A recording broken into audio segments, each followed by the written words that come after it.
Hello friends, मैं मंजू आज आपको वर्णमाला का पार्ट 2 पढ़ाने वाली हूँ और ये हर परीक्षा के लिए बहुत महत्वपूर्ण है। एक बार आप यहाँ पढ़ोगे तो कभी दूसरी जगह पढ़ने की जरूरत नहीं पड़ेगी।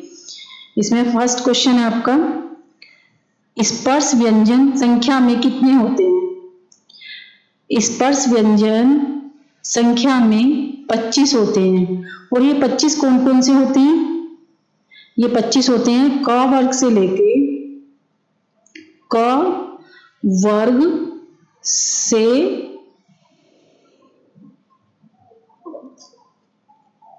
पा वर्ग तक होते हैं। कहां तक होते हैं ये? पा वर्ग तक होते हैं। ये हमारे टोटल हो गए 5 वर्ग।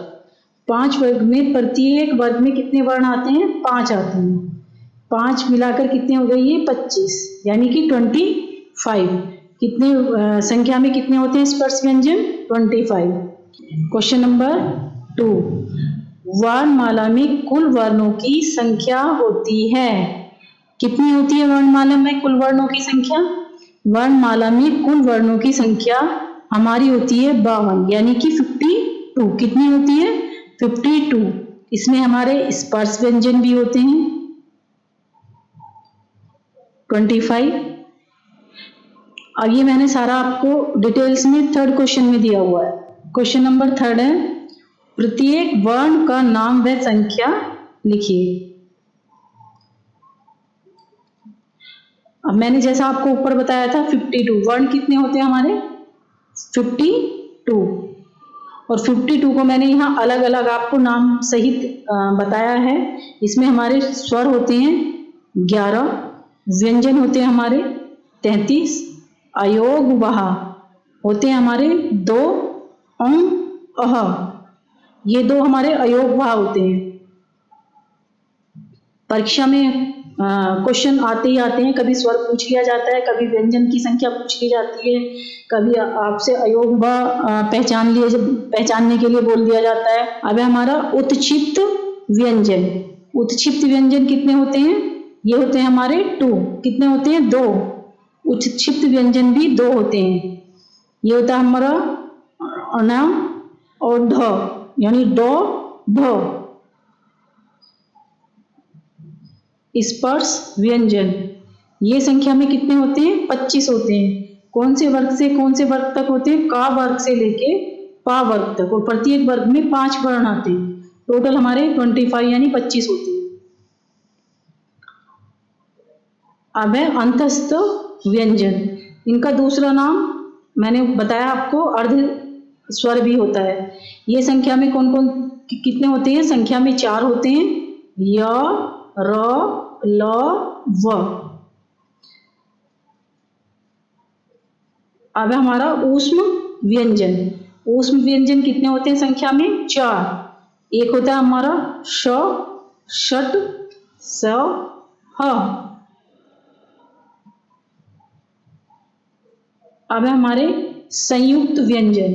संयुक्त व्यंजन संख्या में कितने होते हैं? संयुक्त व्यंजन संख्या में 4 होते हैं, क्ष, त्र, ज्ञ और श्रो। संयुक्त व्यंजन क्यों कहा जाता है? क्योंकि ये 2 वर्णों को मिलाकर 2 वर्णों के योग से बने होते हैं। 2 वर्णों के योग से बने होते हैं, इसलिए इन्हें संयुक्त व्यंजन कहा जाता है। अब इन सबको मिलाकर वर्णों की संख्या कितनी होती है? 52, यानी 52। वर्णों की टोटल संख्या कितनी होती है यहाँ पर? 52। क्वेश्चन नंबर 4, हर्ष स्वर को और किस नाम से जानते हैं? हर्ष स्वर को और किस नाम से जानते हैं हम? मूल स्वर संख्या में, यानी हर्ष स्वर संख्या में कितने होते हैं? 4 होते हैं। अ, इ, उ, री। क्वेश्चन नंबर 5 है हमारा, अर्ध स्वर संख्या में कितने होते हैं? अर्ध यानी इनका दूसरा नाम मैंने आपको बताया है, इनका दूसरा नाम अंतस्थ व्यंजन भी होता है और इनको हम अर्ध स्वर भी कहते हैं। ये संख्या में कितने होते हैं? 4, य, र, ल, व। और ये क्वेश्चन तो प्रत्येक परीक्षा में पूछा जाता है। ये इंपॉर्टेंट क्वेश्चन है परीक्षा की दृष्टि से। क्वेश्चन नंबर 6, अंतस्थ व्यंजनों का दूसरा नाम क्या है? मैंने ऊपर बोला था अंतस्थ व्यंजनों का दूसरा नाम है यानी अर्धस्वर। अर्धस्वर की संख्या पूछ ली जाती है, दूसरा नाम पूछ लिया जाता है। तो मैंने बताया आपको अंतस्थ व्यंजनों का दूसरा नाम अर्धस्वर है।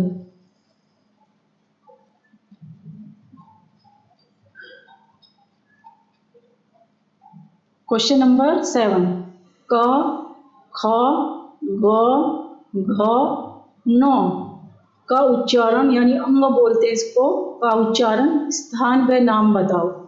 इनका उच्चारण स्थान होता है कंठ, हम इसको कंठे भी बोलते हैं। क्वेश्चन नंबर 8, श का उच्चारण, स्थान व नाम क्या है? तो इसको मैं यहाँ क्लियर कर देती हूँ। हमारी जीभ श का उच्चारण करते हुए तालु को छूती है, यानी हमारी जीभ किसका स्पर्श करती है? तालु को छूती है, इसका नाम तालव्य है। क्वेश्चन नंबर 9, स का उच्चारण करते समय हमारी जीभ मुख के किस भाग को स्पर्श करती है? किस भाग को स्पर्श करती है? स का उच्चारण करते समय हमारी जीभ दांतों की जड़ को छूती है। क्वेश्चन नंबर 10, मूर्धन्य कहा जाता है। मूर्धन्य किस वर्ण को कहा जाता है? मूर्धन्य षट को कहा जाता है। किसको कहा जाता है? षटकोण, जिसको हम षटकोण बोलते हैं, मूर्धन्य कहा जाता है। क्वेश्चन नंबर 11, तालु द्वारा बोले जाने वाले वर्ण कौन से हैं? जो तालु के द्वारा जिनका उच्चारण होता है, यानी वो वर्ण आपको पहचानने हैं, जैसे च, छ, ज, झ, न। क्वेश्चन नंबर 12, त, थ, द, ध, न का उच्चारण स्थान है। हमें जब भी परीक्षा में कोई क्वेश्चन आता है तो हम उसका सबसे पहले उच्चारण करके देखते हैं कि वो उच्चारण कैसे, और उच्चारण करते समय हमारी जीभ या कहाँ पर जा रही है, यानी किस भाग को स्पर्श कर रही है। तो जब हम तो किस, हम त का उच्चारण करते हैं, थ, द, ध, न का उच्चारण करते समय दंत यानी दांतों का प्रयोग किया जाता है। तो इसे हम क्या बोलते हैं? दंत्य, और दांतों के द्वारा उच्चारण। क्वेश्चन नंबर 13, ओष्ठ व्यंजन है। ओष्ठ व्यंजन यानी होठों का प्रयोग, जिसमें ओष्ठ मीन्स होता है होठों का प्रयोग। देखो जब हम इसका उच्चारण करेंगे तो ये हमारे किसको स्पर्श करेंगे? होठों को स्पर्श करेंगे, जैसे प, फ, ब, भ, म। क्वेश्चन नंबर 14, घ का उच्चारण स्थान कौन सा है? घ हमारे कंठ के द्वारा बोला जाता है, तो इसका उच्चारण स्थान कौन सा हुआ? कंठ। क्वेश्चन नंबर 15, क्ष, जिसको हम क्ष क्षत्रिय बोलते हैं। क्ष क्षत्रिय यानी वर्ण किन दो वर्णों के योग से बना है, और इसको हम क्या बोलते हैं? संयुक्त व्यंजन बोलते हैं। संयुक्त व्यंजन संख्या में कितने होते हैं? 4। और जो क्ष किन दो वर्णों के योग से यानी व्यंजनों के योग से बना है? किन दो व्यंजनों के योग से बना है? किन दो व्यंजनों के योग से बना है? क, सट। हमेशा देखो ये कहीं किसी बुक में कैसे मिलेगा, किसी जो राइट है का में हलंत आएगा और सट में बगैर हलंत की, तो इससे दोनों को मिलकर क्या बनता है? क्ष बनता है। क्वेश्चन नंबर 16, ज्ञ, त्र, श्र किन दो वर्णों के योग से बने हैं? यानी कौन कौन से वे दो व्यंजन हैं जिनके योग से इन संयुक्त व्यंजनों का संयुक्त व्यंजन बने हैं?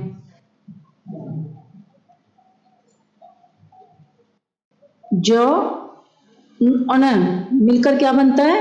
ज्ञ ज्ञानी, यानी ज्ञ बनता है। श, र दोनों को मिलकर क्या बना?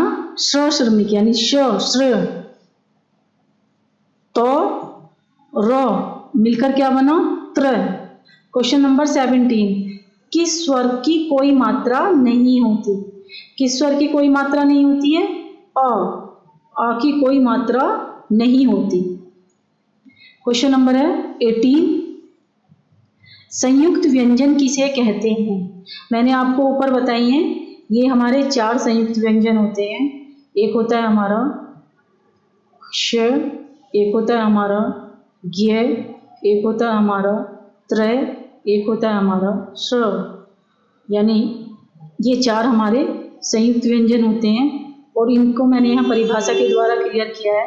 2 संयुक्त व्यंजनों के एक साथ प्रयोग को संयुक्त व्यंजन कहते हैं। दोबारा से रिपीट कर रही हूँ, 2 संयुक्त व्यंजनों के एक साथ प्रयोग को, 2 संयुक्त व्यंजन के एक साथ प्रयोग को क्या कहते हैं? संयुक्त व्यंजन कहते हैं। क्वेश्चन नंबर 19, ए आय का उच्चारण स्थान है। ए और आय का उच्चारण स्थान कंठ और तालु होता है। यानी दोनों जो व्यंजन, दोनों स्वर जो है ये हमारे स्वर में आते हैं। दोनों स्वर, इनका जो उच्चारण स्थान है वो कंठ और तालु दोनों से होता है। क्वेश्चन नंबर 20, मुख और नासिका से उच्चारण होने वाले वर्ण।